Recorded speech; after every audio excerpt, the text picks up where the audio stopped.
Hey everyone, welcome into the offseason, joined today by the Bigs Media's Herb Howard up at Halas Hall for the start of Phase 3 of the Bears offseason program, where we got to see them all practice on the field for the first time. And maybe the biggest storyline, let's start on the field, was a fiery Ben Johnson. His intensity showed up even though it's just day one of really implementing his scheme in offense. What did you think? Yeah, you kind of heard about that intensity that he brings to the coaching position, but you also heard him kind of hint at some of those things. He talked about setting the standard and making guys be comfortable with being uncomfortable. And so you saw that on the field today, certainly. You heard the intensity, you heard him getting after guys, correcting some of those small details. Some of the things we heard about in the past where, they would walk past and then they would think about it later, like we should have corrected that. Well, he seems to be correcting it right off the bat, and I think the players are responding to it. Yeah, the players this is what they asked for, right? Yeah. They wanted to be coached harder, they wanted more intensity. They were very vocal about that last year, and they said they didn't want to compare what it was like to last year necessarily, but you can tell that there's a noticeable difference, and that fieriness is what they're asking for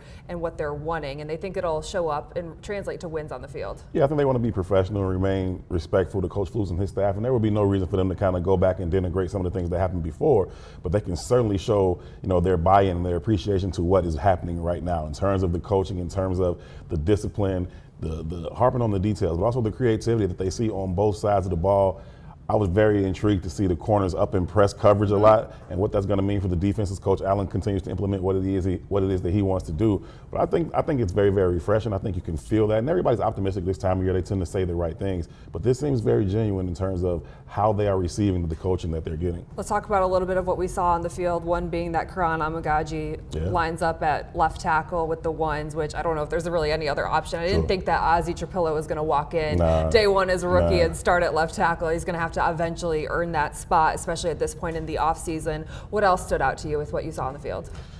What I kind of alluded to, those press corners and what that could actually look like. To me, is going to create a lot of opportunities for Coach Allen to utilize so many of those other players on defense. If Jalen Johnson is able to go man-to-man, travel with the other team's number one receiver, that allows you to do so many other things with the other 10 defenders on the field. And so I'm really looking forward to that.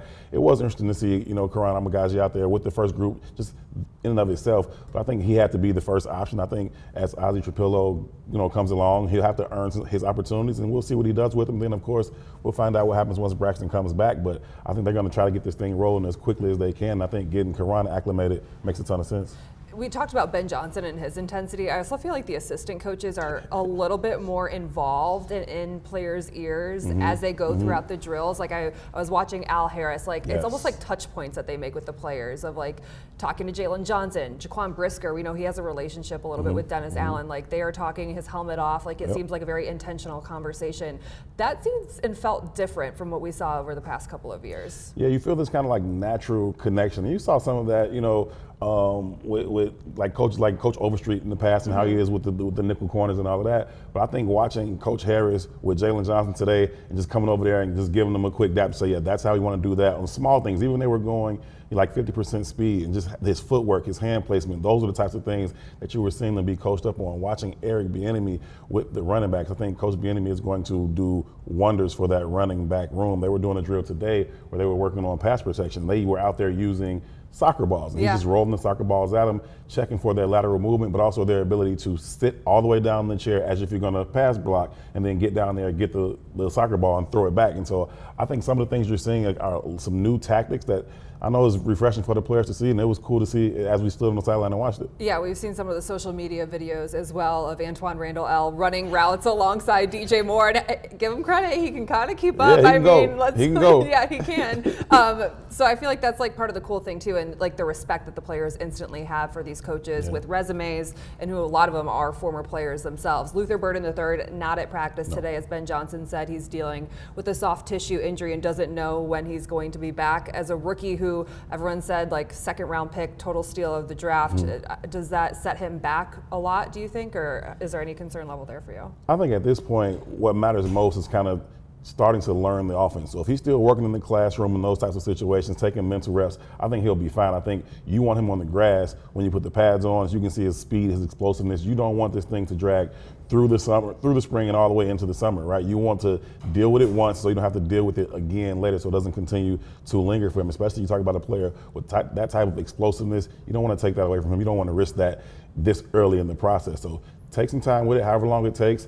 Let it take that time. As long as he's taking those mental reps and he's digesting the playbook, he'll be fine once the pads come on. It's cool to hear Grady Jarrett talk about coming to a new team. He's now in year 11. He's like, it's actually refreshing to enter a new locker room, learn a new scheme, hear from different coaches. And I loved his story about Gervon Dexter, who was the one that initiated meeting him down in Miami along with some of the other D linemen. Montez Sweat was there. I'm blanking on some of the other guys who were there. But he was like, it meant a lot to him that Gervon had reached out, brought him down there, and they got to meet before coming here to Halas Hall. Like, to me, that like held a lot of weight for, one, the maturity of Gervon Dexter, and also just I think Grady Jarrett is going to be in a ton to this locker room. Absolutely. I think I could listen to Grady Jarrett talk about what he had for breakfast this morning and it'd be entertaining to me. I just like his energy that he brings to the locker room, the leadership, the experience, but also him acknowledging that leadership that he saw from Gervon Dexter and getting all those guys together.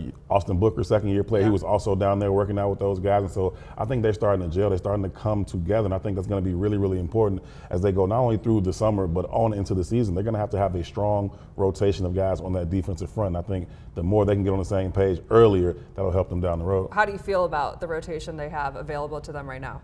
Still some things to be proved, right? It's hard to really evaluate either side of the line of scrimmage without putting pads on. And so you still got to understand, okay, is Dayo Odeyingbo the guy that we think he can become? Take that next step. Turn some of those pressures and hurries that we saw from him while he was in India, actually complete them and make them into sacks. Can Austin Booker take that next step and really be a significant contributor as a part of that rotation? He came out maybe a year early, but I think it was a great opportunity for him to almost have like a redshirt year at the pro level. And so now can he contribute on a regular basis opposite Montez Sweat? Dayo Odeyingbo can play up and down the line. I like the pieces that they have, but they still have to go out on the field and prove it. And on the other line, Joe Tooney signs that extension. So now basically 2027 is the window, is what Ryan Poles has said, because the interior of the O-line all locked up till then aligns with Caleb Williams' rookie contract. Obviously critical, something that they were trying to make sure they got done this offseason, and good to have him here. Yeah, that's one of the most important units on any football team, is that starting group of offensive linemen and developing that cohesiveness to play together, right? And again, that'll happen a little bit more when you put the pads on, but knowing who those guys are going to be, barring injury, is a really, really good thing. It's a level of stability, quite frankly, the Bears haven't had around here in quite some time. There have been so many different combinations of starting offensive lines that the Bears have had to kind of rotate through. Once they settle what's going to take place at the left tackle position, they got the other floor spots figured out. Get those guys together, get them on the same page, and hopefully you have 2-3 years of a solid, cohesive group that can lead the Bears offense up front. A lot of people said when they brought him in that he needs to be a leader, is going to be a leader in the locker room. Sure. And I think his leadership style is maybe, like, people were like, he's going to be vocal. I don't think this is a vocal guy. He talked about it today. He's like, it's more like one-on-one conversations that he'll have with guys in the offensive line room or guys on offense, to like pull them aside, have conversations, work with them after practice or meetings. But I also think that can be really effective too. Like, it doesn't have to be like you're going to stand up in front of the locker room. Just like go about your business, which has gotten him to 4 Super Bowl rings, and let other people ask the questions to you. I think that can still be considered a leader in this locker room in some ways. If you're going to be a leader by example, that's a heck of an example to set. You talk about the experience, the Super Bowls, the all-pro seasons, like that's a heck of an example to set for any guys, and you can't do that without having proper work habits. You got to be in the weight room, you got to be in the classroom, and being that kind of a leader. The young guys can't help but see that, right? You can't help but understand, well, here's his resume, this is what he's doing. Maybe I should be doing some of that too, and I think he brings that as much as, I think that's as important as if he were some, loud, rah-rah guy. It doesn't have to be that way. Leadership can look a lot of different ways, and he certainly appears to be a leader to me. All right, I didn't mean to bury the lead, but Caleb Williams did not talk today after that ESPN article came out last week. Ben Johnson spoke on it, saying he wasn't here for the previous coaching staff, and he's ready to turn the page. Did have a conversation with Caleb Williams about it. Sure. First off, I guess what's your stance on the article and what came out a week ago?